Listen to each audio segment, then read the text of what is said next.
Sejam todos muito bem-vindos à linda cidade de Mundo Novo e ao nosso polo AB Joselina Fintanes Guimarães.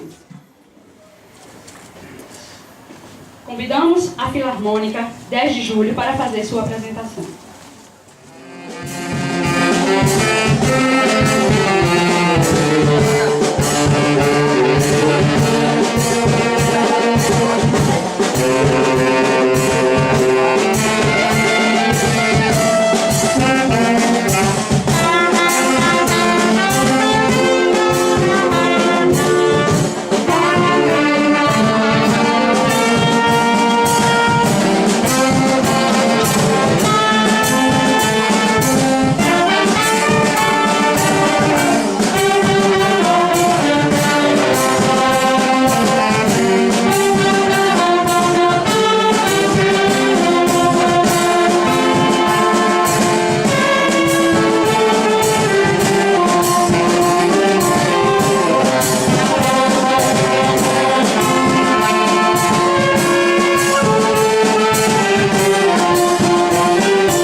Hoje, o 6º encontro de história para a gente é uma honra.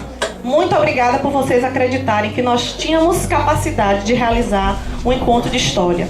Quem sabe faz a hora, não espera acontecer. E é isso que a gente vem procurando fazer. Muito obrigada e eu conto com a participação de vocês. E vivenciando a cultura dos municípios polos de história, dos encontros que produzimos ao longo destes anos. O que podemos dizer sobre o evento de Mundo Novo? Podemos dizer que o 6º encontro é a soma de tudo o que vivenciamos, mas não é uma soma aritmética, mesmo porque nosso cognitivo não registra as coisas com esta lógica. De uma coisa temos certeza: ao sairmos daqui, seremos diferentes, como disse Heráclito. O rio que passava ontem era outro. Sabemos que seremos bebidos pelo conhecimento dos vários saberes. Estaremos maculados das várias culturas. Seremos outro. Mas, felizmente, não temos controle para sabermos o que seremos e como seremos. Não posso deixar de referenciar vocês, professores, porque são a extensão da nossa família. E quando a gente sai de casa, o primeiro lugar que a gente encontra o apoio, o aprendizado, são com vocês na sala de aula, e a vocês é a minha homenagem. Mas, enfim, parabéns a todos. Esse curso é um curso que empolga, e quem tem história tem vida. Muito obrigado a todos e uma boa noite. A seca castigava cruelmente em toda aquela região. Um grupo de gente tomou assim uma decisão. Em um momento de bravura, desespero e agonia, saíram à procura de terras férteis na Bahia. O sucesso da expedição foi feliz em encontrar água boa e minação que jorravam sem parar. Águas cristalinas e abundantes que das encostas surgiam, eram como fertilizantes que das serras desciam. Ao ver tanta beleza, exclamou para seu povo: que bela natureza! Isto aqui é um mundo novo. Foi um momento de alegria pelo caminho da expedição, pois diante de você ele via águas claras jorrarem no chão. O calendário registrava uma data na história. A expedição então chegava ao fim da trajetória.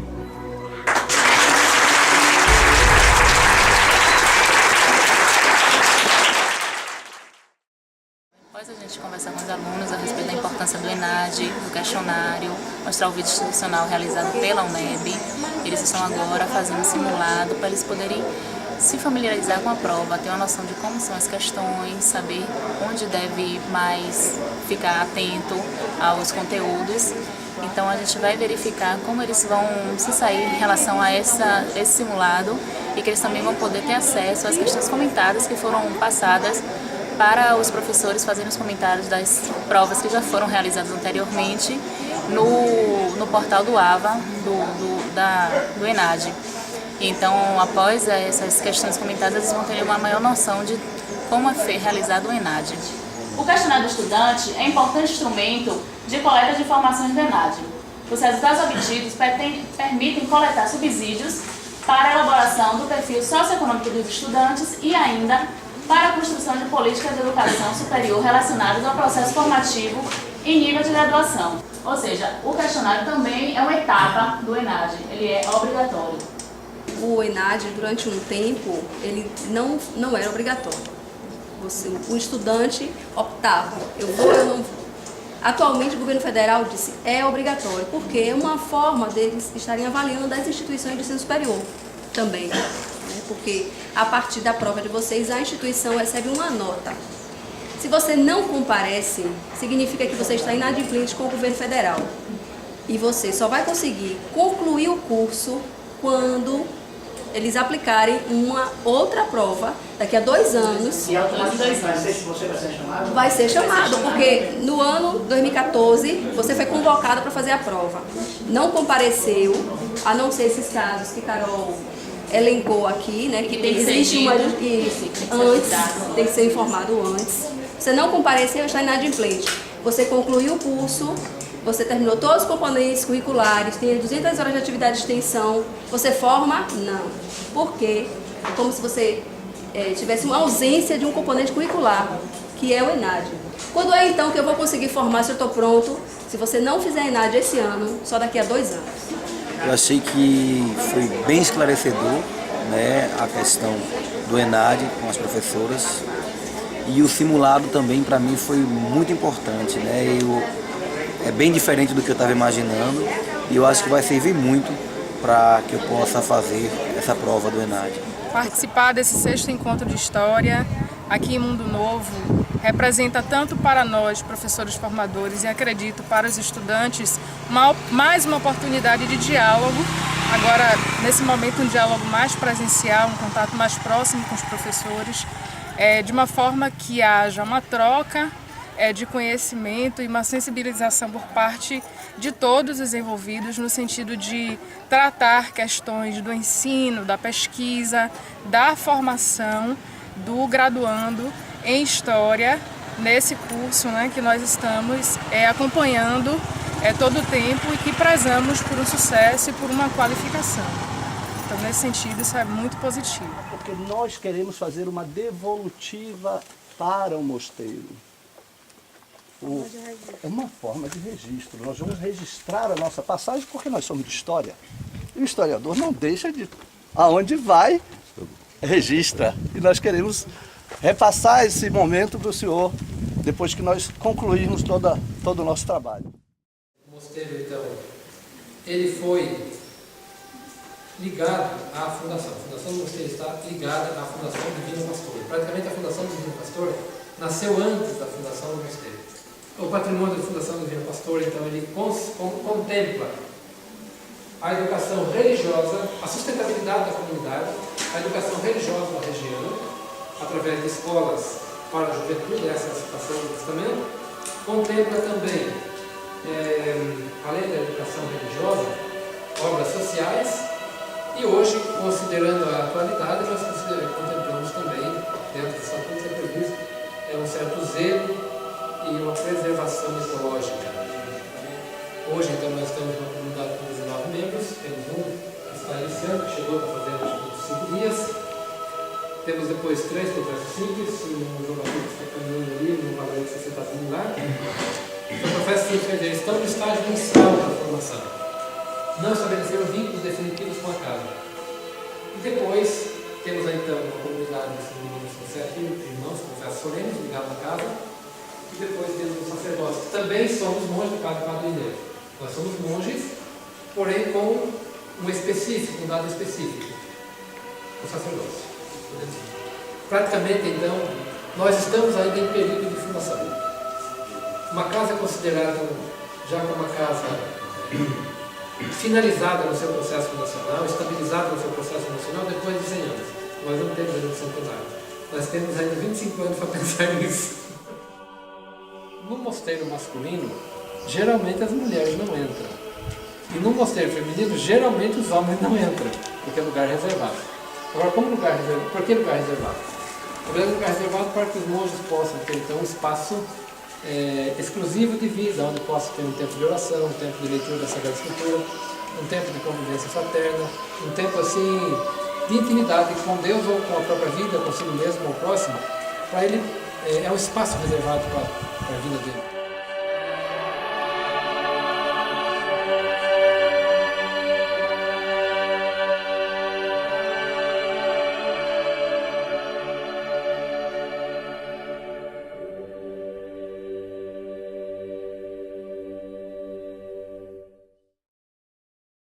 Como foi a minha primeira visita lá ao mosteiro, achei excelente, um espaço assim, bastante atraente, rico em história, rico em cultura, né, rico também em religiosidade. Pretendo assim voltar outras vezes lá, conhecer melhor o ambiente. E assim, foi imensamente proveitoso o encontro lá no mosteiro de Jequitibá.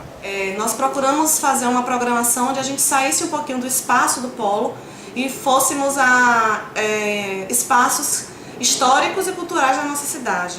Tivemos ontem no Mosteiro de Jequitibá, onde nós contamos com a participação do Padre Irineu e do Padre João, que fizeram assim, trouxeram muitos conhecimentos históricos a respeito da construção do Mosteiro de Jequitibá.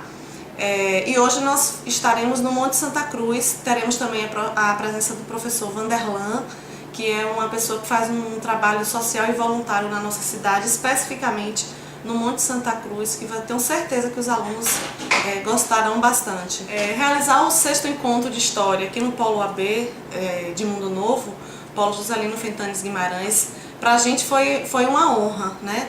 Trazer a equipe de professores da UNEB, que muitas vezes que os alunos têm contato apenas pela tela do computador e que hoje eles têm a possibilidade de estar junto com eles, discutindo, debatendo temas importantes, foi assim, de muita importância, não só para os alunos, como para todas nós, né, que fazemos parte do Polo AB.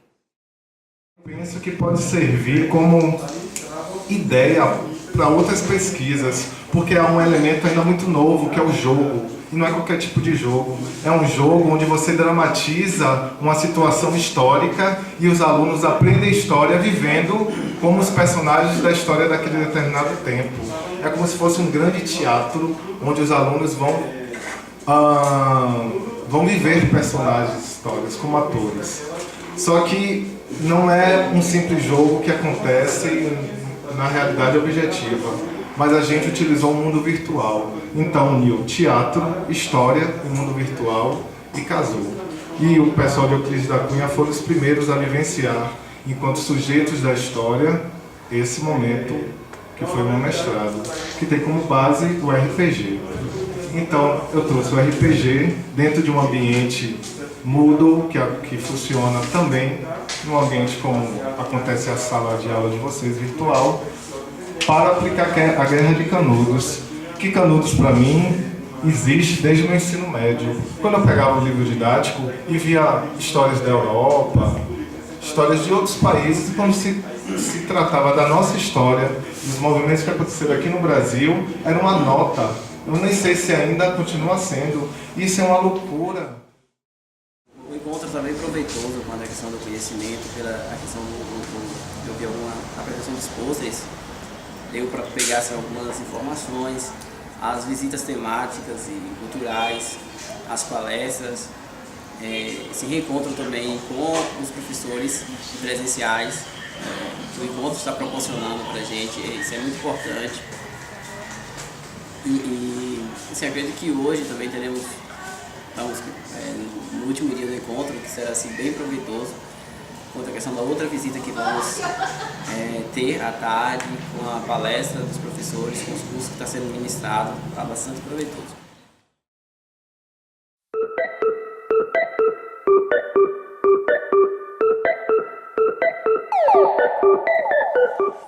A gente sempre prepara alguma coisa, quando chega na hora você vê que é tudo diferente, mas quando você sabe o que você quer fazer, tudo dá certo, tudo sai como da melhor maneira possível.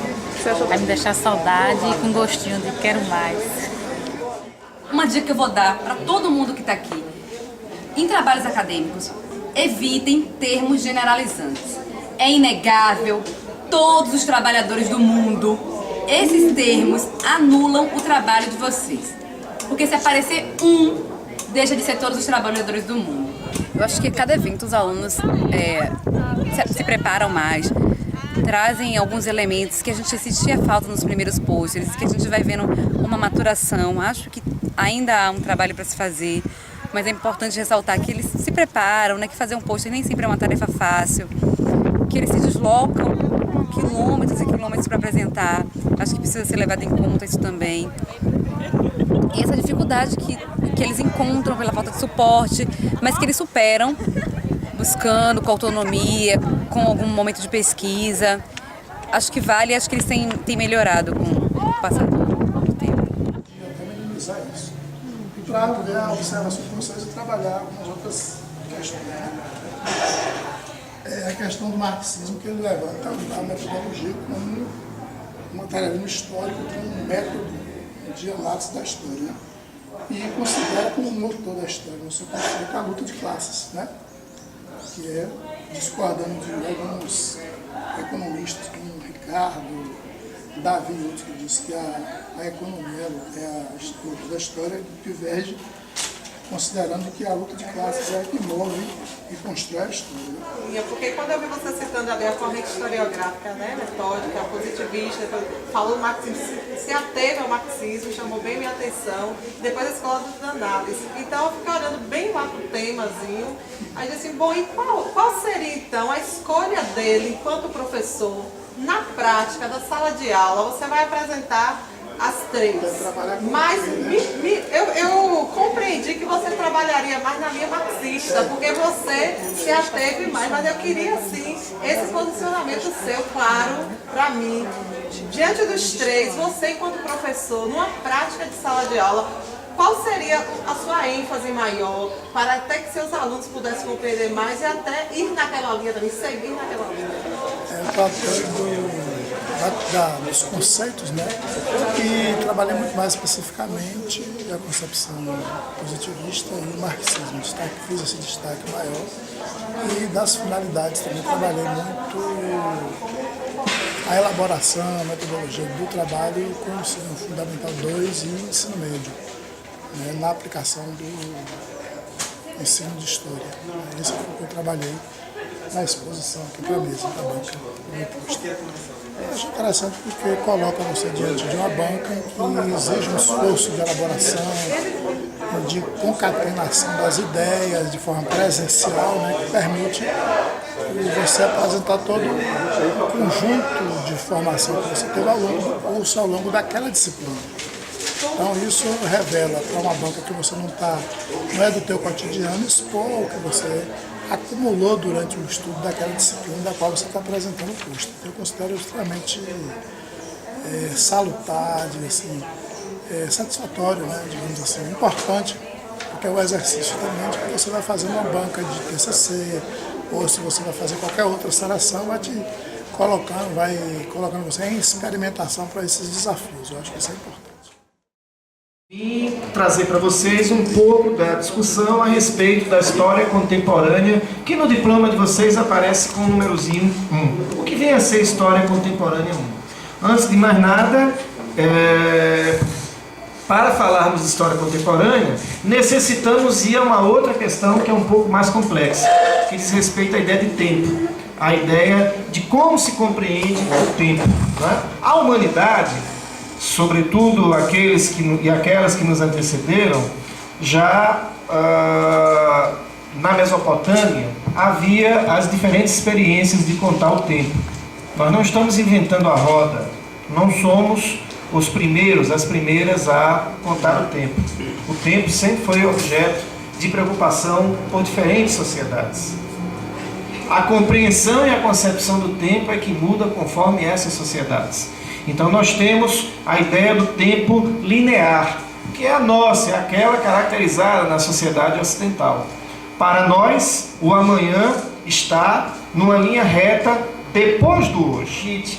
Que divisão quadripartite é essa que consagra a tomada de Constantinopla pelos turcos otomanos como algo que marca o tempo de todos os povos? Vejam, eu estou colocando aqui no nosso PowerPoint, né? Essa divisão não contempla os diferentes aspectos e especificidades da história dos povos. O que eu quero dizer com isso? Eu quero dizer que o tempo contemporâneo da divisão quadripartite é parte da história eurocêntrica. Mas ela, por exemplo, não contempla a nossa temporalidade.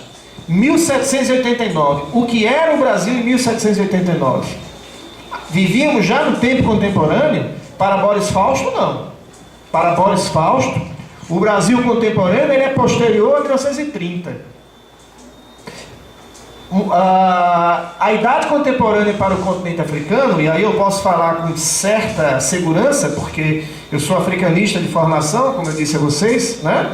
O tempo contemporâneo para o continente africano, ele só começa nos anos 80 do século XIX com a Conferência de Berlim, que para essa divisão quadripartite é o ápice do imperialismo. O que é a Conferência de Berlim para a idade contemporânea? É o ápice dos potentados europeus que passaram pela acumulação primitiva, que é o tempo em que as nações europeias acumulam recursos, segundo a obra de Marx, né? O Capital, que é dividido em 2 volumes. Então essas potências estão acumulando recursos com a escravidão, com o tráfico, acumulam recursos e desembocam na Revolução Industrial. Olha aí eu discorrendo sobre a divisão da história tal qual o olhar eurocêntrico. Nossa história contemporânea divide-se em 2 partes. A primeira vai desde a Revolução Francesa até a Primeira Guerra Mundial. E a segunda parte começa na Primeira Guerra Mundial ou na Revolução Russa, como gostam alguns historiadores, até os dias atuais. Professor, por que é importante levar em conta os eventos? Porque nós contamos a história naquela perspectiva linear. A nossa concepção de tempo não é espiral, é linear. Então, nós monumentalizamos a nossa ideia de tempo a partir dos eventos. Os eventos são os nossos monumentos, mas esses monumentos não são monumentos de pedra e cal, eles são marcos simbólicos. São marcos simbólicos. Então aqui com vocês eu vou me deter tão somente dessa primeira parte. Revolução Francesa até a Primeira Guerra Mundial. A autora Juliana Moraes, ela quer destacar a evolução que vem, como eu já disse, a primeira revolução industrial, a revolução engajando entre os aspectos sociais, econômicos e políticos, onde a industrialização envolve diretamente com a política e com os aspectos sociais da sociedade. Então, esse texto da Juliana é, na verdade, um texto introdutório, né? Um texto que nos permite apreender um panorama geral, né? Um rápido panorama da Revolução Industrial. Pela primeira vez no curso de História, e não sei se os outros cursos experimentaram isso, nós vamos trabalhar na perspectiva de repensar uma disciplina trabalhada por um professor. Bem, comecei a pensar o seguinte: o que é que um aluno de EAD necessita para construir uma boa discussão e uma boa reflexão a partir dos conteúdos? Bem, o momento da disciplina, de apresentação da disciplina História Contemporânea 1, foi por demais enriquecedora, né? Eu me colocando enquanto neófito na modalidade EAD, dizendo a todo tempo que estou aprendendo também com os meus colegas de sala e ao mesmo tempo fazendo colocações de ordem teórico-metodológico sobre o que vem a ser a história contemporânea e os conteúdos que nela devem ser dispostos. Foi bem organizado, teve uma estrutura boa, teve cursos bem gratificantes, distraímos, passeamos. Hoje estamos na Santa Cruz, o melhor lugar da cidade, transmite paz, é aconchegante, eu gosto, eu sou suspeita para falar porque eu gosto muito daqui. Ontem visitamos um mosteiro, que é um lugar encantador, cheio de relíquias, conhecemos, eu na verdade já conhecia, né? Conheci um pouco da história, mas assim, gostei do evento como um todo, foi bem organizado, os professores são bem simpáticos. Eu sou suspeita de falar porque eu sou daqui do Mundo Novo, né? E pra mim tá sendo ótimo.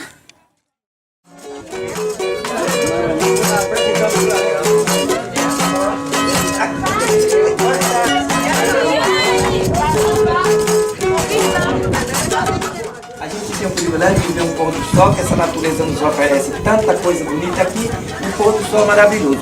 Daqui a pouco vocês vão se extasiar que a lua vem ali, daqui a pouco. Ela vai chegar ali atrás da capela. Mundo novo, hoje eu vim te aplaudir, mas lá no teu município